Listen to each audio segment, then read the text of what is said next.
Olá, meus amados, é um prazer estar aqui com vocês para aprender um pouco mais sobre a Palavra de Deus em mais um Lições para a Vida Cristã. O título da nossa lição é A Parábola do Rico. Então nós já sabemos um pouco do que vai falar e antes de nós iniciarmos essa lição, nós vamos fazer uma oração, mas eu gostaria de apresentar a vocês, nosso convidado, o irmão Henrique, mais uma vez. Olá, meus queridos irmãos, um feliz sábado a todos vocês e que a graça de Deus esteja sobre todos. Pai nosso que estás no céu, estamos na sua presença, Senhor. Lhe agradecemos pela oportunidade que o Senhor nos concede de estarmos aqui para estudar um pouco da sua palavra, que nós possamos compreender essas mensagens aqui contidas nessa lição, que nós possamos tirar proveito para a nossa vida. E que os nossos irmãos, amados telespectadores e ouvintes possam também tirar proveito e compreender a sua palavra. Obrigado por tudo, abençoe todos que nos acompanham, em nome de Jesus. Amém. A lição dessa semana tem por verso áureo: portanto diz, acautelai-vos e guardai-vos da avareza, porque a vida de qualquer não consiste na abundância do que possui. Amém. Eu gostaria de comentar um pouco com os irmãos, mas já entrando bastante na lição, é sobre essa parábola. Resumidamente, veio uma pessoa conversar com Jesus, enquanto Jesus falava ali seus ensinamentos perante a multidão, e essa pessoa disse assim: olha, Senhor, eu estou precisando de uma herança, e eu gostaria que o Senhor repartisse entre eu e essa pessoa, porque eu estou tendo algumas dificuldades, eu preciso do dinheiro. E então Jesus começa a contar uma parábola. Ele fala sobre uma pessoa que era muito rica, que tinha os celeiros abarrotados, e ele juntava muitos tesouros para si mesmo. Mas no finalzinho, Jesus vem dizendo que isso era uma loucura para ele, porque ele se preocupou somente em juntar os tesouros para si, e quando o tempo dele acabasse, então toda a vida dele aqui nesse mundo não tinha valido a pena, de certa forma, porque ele simplesmente sofreu, de certa forma, para conseguir ali o dinheiro, usufruiu um pouco, e no final da vida dele acabou, e ficou por isso mesmo. Então, trazendo uma mensagem para aquela pessoa que estava perguntando ali, né, sobre a herança, e para nós hoje também. Porque o que nós temos buscado? É ou não é? O começo da lição, como o irmão Henrique já deu essa introdução, vem mostrando para nós, e essa parábola diz que certo dia um homem, né, teve a colheita da sua fazenda, e a sua fazenda produziu mais do que ele esperava, produziu abundantemente. Então ele colheu, né, e o começo da nossa lição vem mostrando isso. Então, trazendo para os nossos dias hoje, pensem só os irmãos, é como se Deus tivesse abençoado e ele abençoa o seu trabalho, o nosso trabalho, de tal forma que sobeje, dá sobra, né? Aqueles que trabalham de empregado, é como se o patrão chegasse e desse um bônus de salário, né? Ou aqueles que trabalham por conta, é como se tivesse tanto serviço e desse para ganhar muito bem com a bênção de Deus, que sobrasse dinheiro, pagava as contas e ainda sobrava dinheiro. E aí aconteceu isso com esse homem. Ele plantou, esperando colher um tanto, e Deus abençoou tanto ele, que deu muito mais do que ele estava esperando, né? E aí ele pensou na sua mente, o que eu vou fazer agora com esse dinheiro, né? Aí a parábola continua, o que ele vai fazer com esse dinheiro? E a lição vem mostrando para nós que nós temos que entender, um ponto da lição que nós temos que entender é que as bênçãos é de Deus. Sempre as bênçãos é de Deus. Nós não devemos colocar ou procurar as bênçãos ou os agradecimentos ou tomar posse daquilo que é de Deus. Nós temos que entender que não é por nossos esforços, não é por nós mesmos, mas é tudo bênção de Deus. Porque é Deus que nos dá saúde para trabalhar, é Deus que abençoa para que a planta cresça, frutifica, né? Então é tudo bênção de Deus. Algo que eu queria comentar é que nada acontece por acaso, né? Naquela época, aquele homem ali era conhecido pelo seu esforço, de certa forma. As pessoas olhavam para ele e falavam, olha lá, aquele homem trabalha muito bem, ele tem uma certa sabedoria, porque olha o tanto de coisas que ele conquistou. E, realmente, existem pessoas que têm mais habilidades, mais sabedoria e mais conhecimento mesmo para administrar e ter uma boa condição financeira. Mas, como nosso irmão Júnior veio dizendo, disse que ele foi muito abençoado. E é sobre isso que a lição vem comentando sobre hoje com nós, que todos nós, meus irmãos, temos muitas bênçãos. Todos nós temos muitos dons e sempre estamos agradecendo a Deus. Mas existem ocasiões que Deus permite que algumas coisas aconteçam para nos provar. E foi assim com essa pessoa rica também. Ele já era muito rico e chegou um ponto aqui que ele começou a pensar assim, olha, eu vou ter que destruir todos os meus armazéns porque a colheita foi tanta que eu preciso construir para mim poder guardar tudo de novo. Então ele estava pensando o quê? Puxa vida, agora eu fiquei tranquilo mesmo. Agora eu não preciso me preocupar com mais nada, porque o tanto que eu consegui, o tanto de bênção, o tanto de riqueza que eu tenho, eu não preciso mais me preocupar com a minha vida. Se eu vou comer, se eu vou beber, o que eu vou fazer, o que eu não vou fazer, eu estou tranquilo. Só que esse homem rico, ele conhecia também muitas pessoas que precisavam de um alimento, precisavam de uma ajuda, precisavam de qualquer coisa.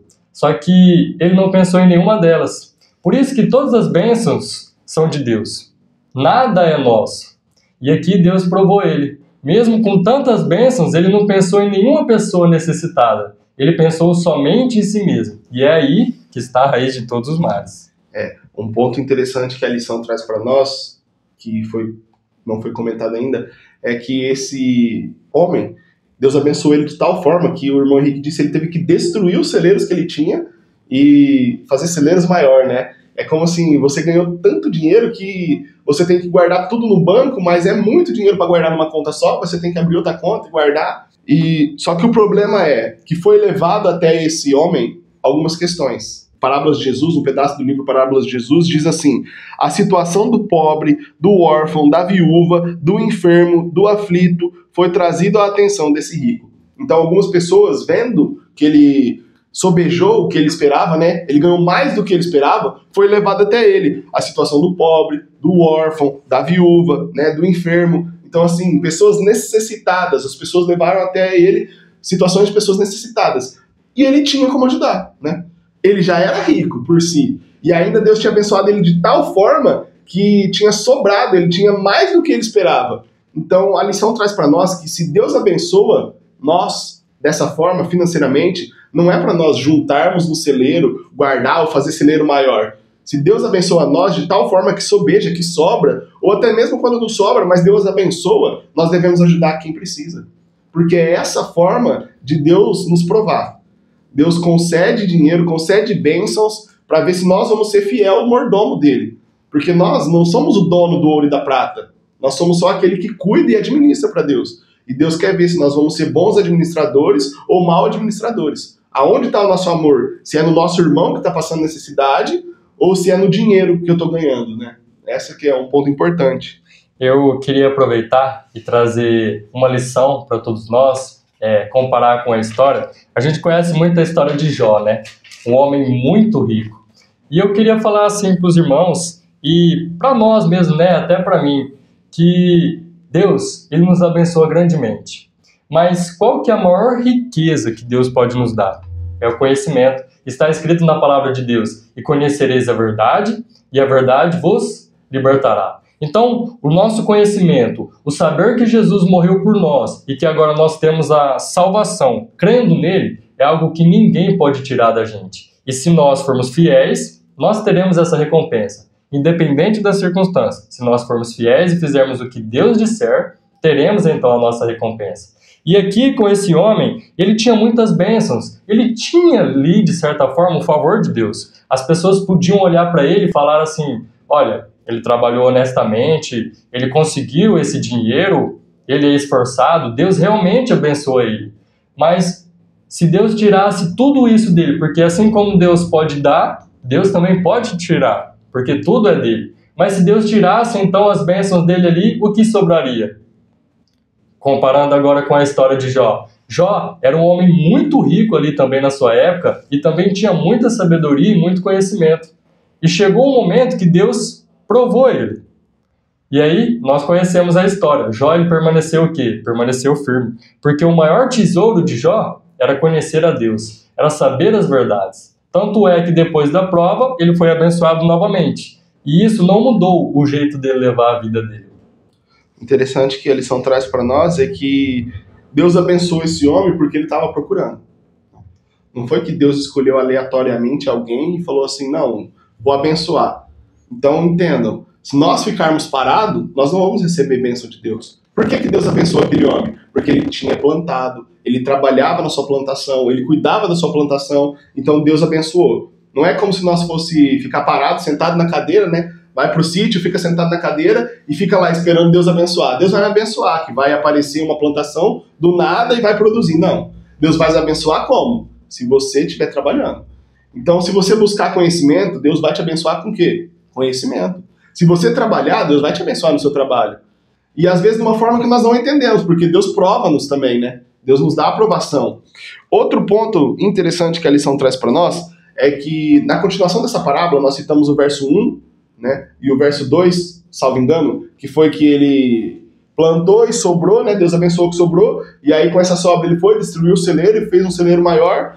E na continuação, o próximo verso diz que aí quando ele estava com o celeiro pronto, cheio, ele disse assim, agora eu vou só comer, beber e descansar. Então olha o pensamento dele. Foi trazido situações de pessoas que precisavam de ajuda, né? Você já era bem financeiramente sossegado, que ele pensava até assim, não, vou comer, beber e ficar tranquilo, não preciso mais trabalhar. E trouxe situações de pessoas que necessitavam, e ele disse, não vou ajudar. Por quê? Porque esse dinheiro aqui é para mim ficar parado o resto da vida, comendo, bebendo, e quantas vezes nós já escutamos isso, né? Não, eu não vou ajudar aquele irmão, porque eu tenho que pagar a faculdade dos meus filhos, eu tenho que guardar a herança para a minha próxima geração, né? Então eu estou trabalhando muito para que os meus filhos, os meus netos não passem o que eu passei. Mas tem outro irmão do seu lado passando aquilo que você passou. Né? Às vezes as pessoas passam necessidade, e eu já ouvi isso, pessoas que passaram dificuldade na vida e trabalhando, e com a bênção de Deus, conseguiu ficar tranquilo, uma situação financeira estável, e disse assim, agora eu vou guardar para que os meus filhos, os meus netos e a minha descendência não passem o que eu passei. Só que o irmão do lado está com uma necessidade grande e você não está vendo. É o que ele disse, agora eu vou comer, beber e descansar. Só que o irmão que está enfermo, o irmão órfão, viúvo, que está precisando, ele faz vista grossa, né? E é isso que Deus quis mostrar para nós, que o dinheiro que nós ganhamos é para ajudar a outros que necessitam. Porque se você trabalhou, você ganhou o seu dinheiro, você não precisa preocupar com o seu filho, porque a Bíblia diz assim, fui moço e agora sou velho, e nunca vi a descendência do justo mendigando pão. Então, se você criar o seu filho com retidão e justiça, ele nunca vai mendigar o pão, porque isso é uma promessa de Deus. Então, e eu gostaria de voltar no ponto, né, em relação ao dinheiro ser a raiz de todos os males. Quando o amor ao dinheiro é maior que o nosso amor a Deus. Aí, então, ele é a raiz de todos os males. Por quê? Muitas vezes, meus irmãos, nos falta uma confiança em Deus, né? Os irmãos que estão assistindo, e muitas vezes nós passamos por essa situação hoje também, a gente vê uma pessoa que está ali precisando, né, ela realmente pede assim pra gente, olha, eu tô com fome, tá difícil as coisas lá em casa, e eu preciso comer. E a gente fica pensando assim, nossa, e agora, como é que eu vou ajudar, né? Igual essa situação que o nosso irmão Júnior falou, muitas pessoas se preocupam com os filhos, né? E não tá errado a gente se preocupar com a nossa descendência. A gente tem que procurar ser equilibrado na nossa vida, né? Ser diferente do filho pródigo, por exemplo. O filho pródigo, a gente estudou a história dele, ele pegou ali a herança dele e gastou tudo. Ou seja, ele não administrou nada, ele não comprou algo que seria de valor depois, ele simplesmente gastou e não teve retorno nenhum. Mas a gente fica preocupado com isso, né? E muitas vezes, meus irmãos, por incrível que pareça, por mais que seja algo difícil da gente entender, tudo vem de Deus.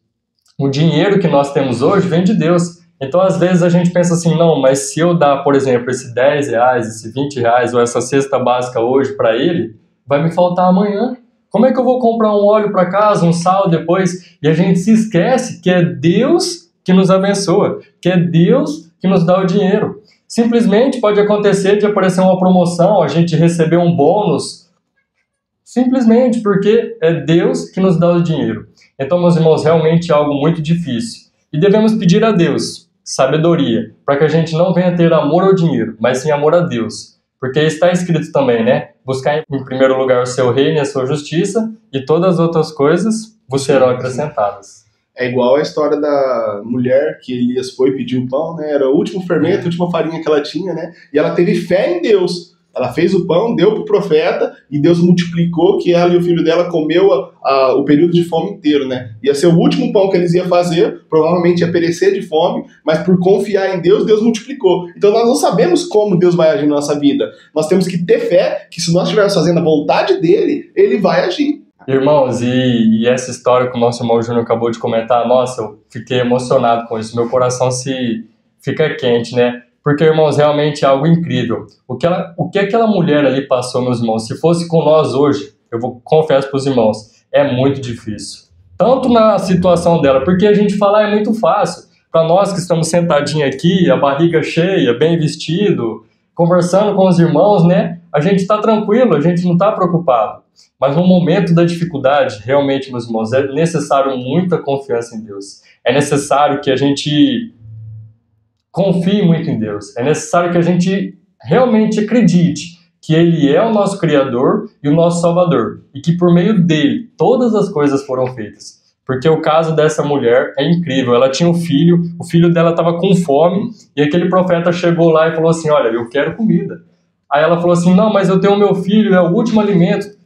E ela já acreditava que depois daquele alimento ela ia perecer, porque ela falou, é o último alimento, eu vou comer e depois eu não sei o que vai acontecer, porque eu não consigo mais. Se ela conseguisse mais, ela não estava preocupada, os irmãos entendem?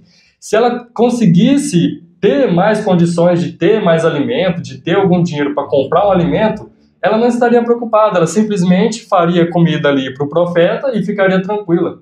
Mas não era assim, ela não tinha, meus irmãos, o que fazer. Era um momento difícil ali que eles estavam passando. E os irmãos vê o tanto que ela foi abençoada. Então que hoje a gente também possa confiar em Deus, que a gente possa meditar muito, refletir e acreditar, né? Porque se nós não acreditarmos, é complicado. Eu tô passando já para o final da lição, né? Indo para o final da nossa lição. O ponto importante do final da lição que Jesus quis mostrar para nós é no último, penúltimo verso, que diz, quando ele diz assim, louco, essa noite te pedirão a sua alma, né? Então, para que você está juntando tesouro aqui na terra? Então é isso que nós devemos compreender. Nós devemos compreender que mais vale o espiritual do que o material. O cristão, aquele que tem Cristo no coração, tem que entender que para nós mais vale o espiritual do que o material. Por quê? Porque a nossa pátria não é desse mundo. Nós almejamos um lugar melhor, o céu, para morar. Então, para que eu vou ficar juntando tesouro aqui nessa terra, onde a traça e a poeira vai corromper? Então, nós devemos se preocupar com o espiritual mais do que com o material. Não é também, não estou dizendo aqui também para falar assim, não, eu não sou desse mundo, então eu tenho que viver como se eu já estivesse no outro mundo. Né? Não. Deus também diz para nós que nós não se peça que livre do mundo, não tire do mundo, mas livre do mal. Então nós estamos vivendo ainda nesse mundo, mas não somos desse mundo. Nós devemos ter o nosso trabalho para nos sustentar, sustentar a nossa família e com a bênção de Deus poder ajudar outros.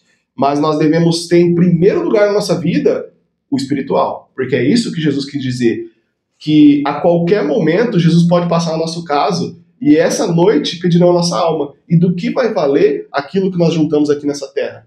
Não vai valer nada. Entendam, irmãos, essa lição, nós não estamos falando que ser rico é pecado, né? Até porque se você trabalha, Deus vai te abençoar. Se você procura, Deus vai te abençoar. E com a bênção de Deus, disse que esse homem sobrou tanto que ele teve que fazer celeiros maior. Então, se Deus abençoar, você vai prosperar, né? O problema está aqui no verso áureo, que diz assim, acautelai-vos e guardai-vos da avareza. O problema não é ser rico. Abraão era rico, como o irmão Henrique disse, Jó era rico, Davi era rei, era rico. Então, assim, o problema é o amor ao dinheiro, é a avareza. É isso que nós devemos nos acautelar. E é difícil, irmãos. Eu vou falar para os irmãos que é difícil. Porque a Bíblia, em vários lugares, em várias ocasiões, cita Mamon, né? Mamon, que era o deus do dinheiro para eles. Então, assim, é muito perigoso. Nós temos que tomar cuidado com a avareza, porque a avareza é o amor ao dinheiro, que nós deixamos de enxergar aquele que está necessitando do nosso lado por amor ao dinheiro. Então, assim, nós chegamos ao fim de mais uma lição, né? Lições para a vida cristã. Gostaria de mandar um abraço para alguém? Gostaria. E gostaria de ressaltar também, hoje eu vou mandar de novo um abraço para minha mãe, tá, mãe? Que eu conversei com a senhora hoje, a senhora falou que não queria que mandasse abraço para você. Tá com vergonha, né, mãe, de eu estar aqui. Mas então, quero desejar a nossa irmã Sandra e a irmã Aline, que toda sexta-feira tem assistido, né, a lição junto comigo também. Então, queria desejar a vocês muitas bênçãos e que Deus abençoe a família da Aline e também a família da Sandra. Amém. Queria mandar um abraço também para minha esposa, né, Paulo Vitória, e queria mandar um abraço especial para os nossos irmãos do Pará. Eles estão recebendo uma visita lá, uma visita especial, né? O pastor Valdemir está lá com eles, vai ficar com eles lá 2 semanas, e queria mandar um abraço para eles, então, que Deus abençoe eles e abençoe o trabalho do pastor lá também, e que Deus também queria mandar um abraço para o nosso pastor Clodoaldo. Já faz 2 semanas que ele não vem aqui gravar conosco, mas na próxima lição ele vai estar aqui conosco. Que Deus possa abençoar você também, tá bom? Que Deus possa abençoar a todos que assistiram a nossa lição, né? Um abraço a todos que assistiram a nossa lição. Que Deus possa abençoar vocês. Antes de nós encerrarmos, eu gostaria de convidar os irmãos, né, como sempre faço, para o nosso congresso que nós vamos ter no fim do ano, aqui em São José do Rio Preto. 19, 20 e 21 de dezembro, nós vamos ter um congresso aqui em Rio Preto. O título do nosso congresso vai ser Minneapolis, 1888, um bálsamo para o seu povo. Então todos estão convidados, né? O nosso editor vai deixar aqui o banner. Quem quiser entrar em contato, o telefone da irmã responsável vai estar aqui, né? Deus possa abençoar a todos. Eu aguardo vocês que assistem nossos vídeos nesse congresso, né? Vai ser muito abençoado. E até o próximo Lições para a Vida Cristã.